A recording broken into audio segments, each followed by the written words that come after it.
sitting here so that maybe I can say something, as we say in television, voiceover at the very beginning. So it's a picture of you more or less looking at me and as if I were asking a question or something like that. But I've just, I must say that the stories of what's been going on in Ethiopia have been in the papers a lot, but it's really difficult to follow unless you sit down in one session and read all the stories at once, which I did this morning. I don't know if you saw it, but there was a story in the paper today about the United States giving aid. Just every day there's another story.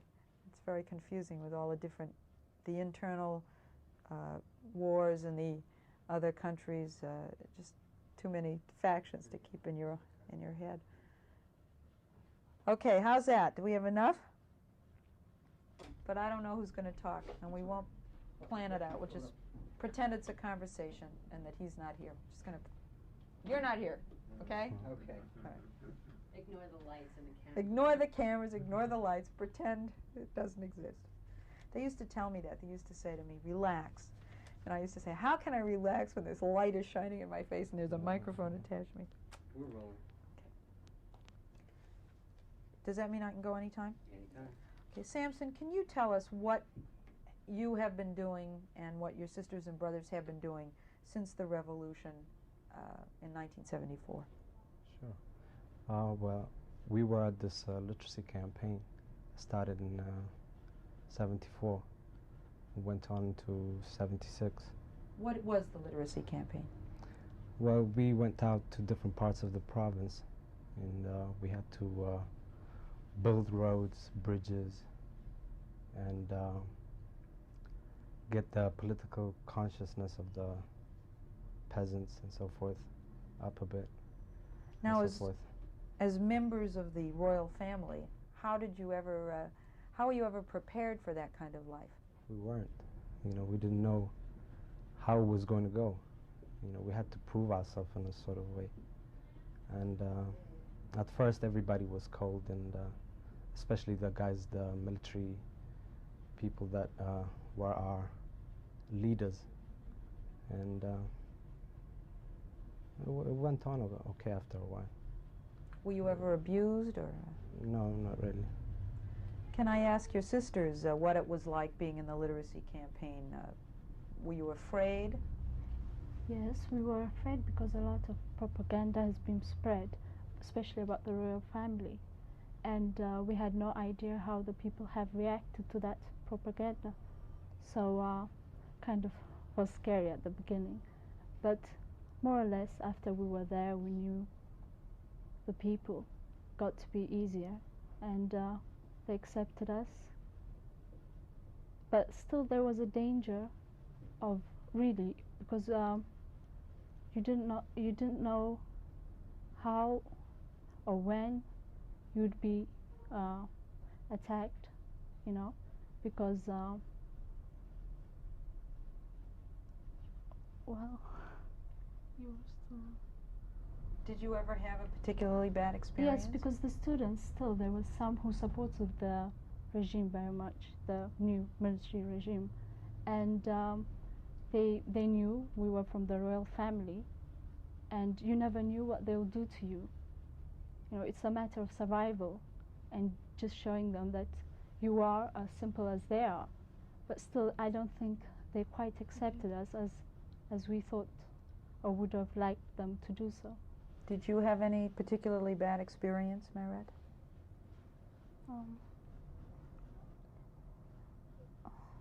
Yes, I had a bad experience because at my campaign, the students really didn't accept me as any one of them.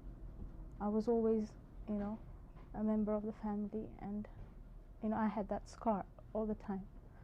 And at one time, I remember I had, it's very difficult to put it in simple words, but because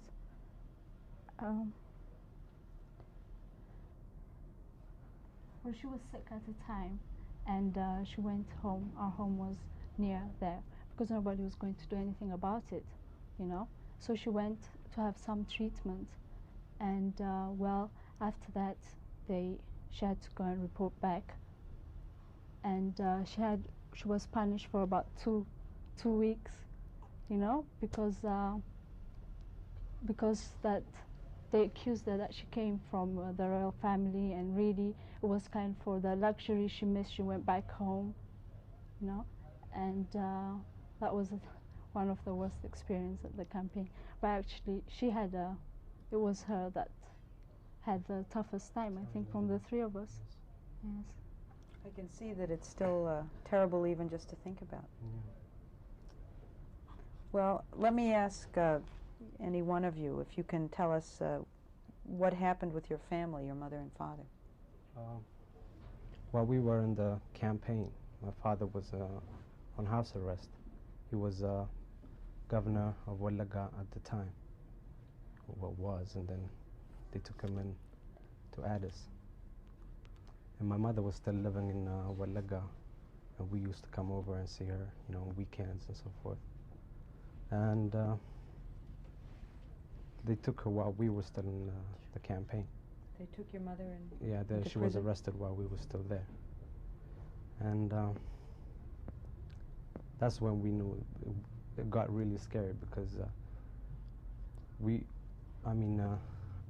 were just left all alone, and it was really a shock and very scary, And she finally died in prison, didn't she? Yes, she did. She died while she was there. Tell me how you escaped. How did you finally get out? Well, I can't say anything, because the people that are still back home, we don't. Well, I don't want the details, and I certainly don't expect you to give us names of people who helped you, but can you give us the rough impressions of how you escaped without revealing any secrets you don't want to? Well, can you tell us what countries you were taken to? yeah, we went to Nairobi, and then on to Sweden and Germany. We stayed in Germany, Frankfurt, so that immigration, we had our paperwork processed to enter the United States and Germany. Was it sort of all done by an underground network of some kind? No, the Council of Churches sponsored us, and they were really enormous help in getting us to the United States. And it's through their help and that we finally got to get here. Also, some very close friends of ours in Sweden helped us a lot, individuals. And when we got there, they showed us a lot of love, and that people really cared about us. And it was really nice once we got out, of all the nice people we've met on the way.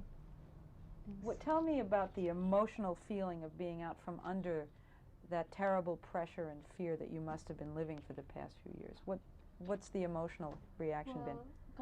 Well, it was a bit sad because of the people you've left back home, There is no trial, there's no right for any human being. They're slaughtered and killed like flies. And it's very sad that, especially our loved ones we've left there, to leave them, and to leave Ethiopia and go. But we're very happy and relieved that we are safe, and we have our little brothers and sisters, and we can take care of each other with all the possibilities open to us, especially coming to this country in the United States, and knowing that we are going to be free people, normal people, and that there are some people also who care about humans and will give us all the opportunities and rights as any individuals. I think that means the biggest thing to us right now after our terrible experience we've had at home. Mayorette, did you want to say something? Yeah, exactly the same thing. I feel really relieved because now we have a chance to live, a normal life. Have you all had trouble sleeping, and are you sleeping better now that you're here? Oh, yes, yes. Tell me about that. Well, while we were there in Addis, you always hear shots at night or even the daytime, And it's really scary because they can come in any time and pick you up. Yes, And we were always... That was the worst thing, that knowing any minute or any time they can just break in and, you know, arrest you. That was the worst part of the experience. I really has left some kind of a scar. How long did you live like that? We lived like that after After we came from the cemetery? Yeah. After we came from the campaign? 2 years. 2 years? Yeah. Well, yeah. You've been living like that for 2 years? Yeah. You know, it's very dangerous. I mean, you know, you never know what's going to happen tomorrow. And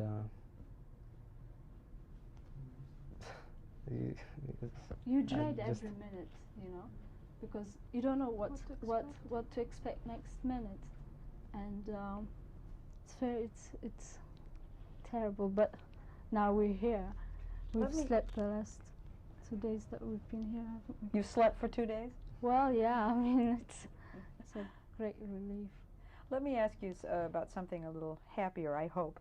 Tell me about what you remember about your great-grandfather, Haile Selassie. Samson? He was a great man. You know, admire him very much for everything that he's done for the country. What were your personal recollections of him?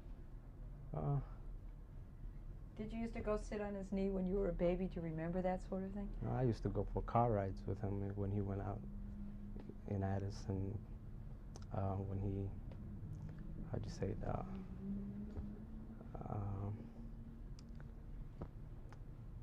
How'd you say, when you open some new building and something like that? I used to accompany him. And do any of you have a special story to tell about him that you remember personally?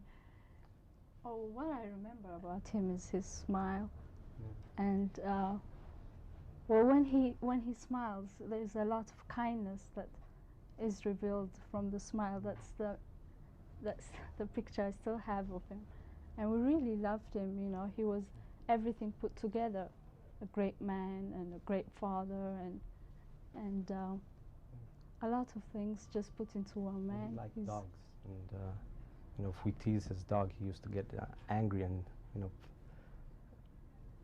say, you know, don't annoy my dog. He really liked pets. What are your plans now? Are you going to go to school, or what do you hope to do? Well, we'll be hoping to go to school, you know. But the main thing is now, what was important at the time of our escape is to get away safely. But we have had, I mean, we are penniless. I mean, we didn't bring any money, nothing. We just went out with the clothes we had on. Now, you see, from here on, we came to America knowing that we'll have opportunities, that we'll be free, and we have made no plans for the future. But what we would like to do is, I'll be going to college, my brothers will be going to school, and some of us to high school. But and we hope to be together, all of us, like we were always. But we have to work very hard on that, because no previous arrangements have been done. All this is, you know, step by step. First, let's get to America, and then, you know, see what opportunities we have and what we can work on. And then from there on, we do whatever is open to us. Are any American officials helping you? Have you had any contact with the State Department? No, not yet, no. Do you know where you want to go to school, Samson? Well, not right now. I just want to know what sort of opportunities there are open for me before I jump into anything. Because once I'm in America, you know, I want to do something that, you know, I can really be in a position to help my brothers and sisters. Have you all been told that you can stay here permanently? Yeah, we've been granted the immigrant visa, and we can't stay for 2 years. For 2 years, yeah. Visas for 2 years, and then as we hope we can stay. I mean, you know, after these 2 years, then we'll see how long. Okay, Susan, is there any other direction? I think maybe you want to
should tell you that this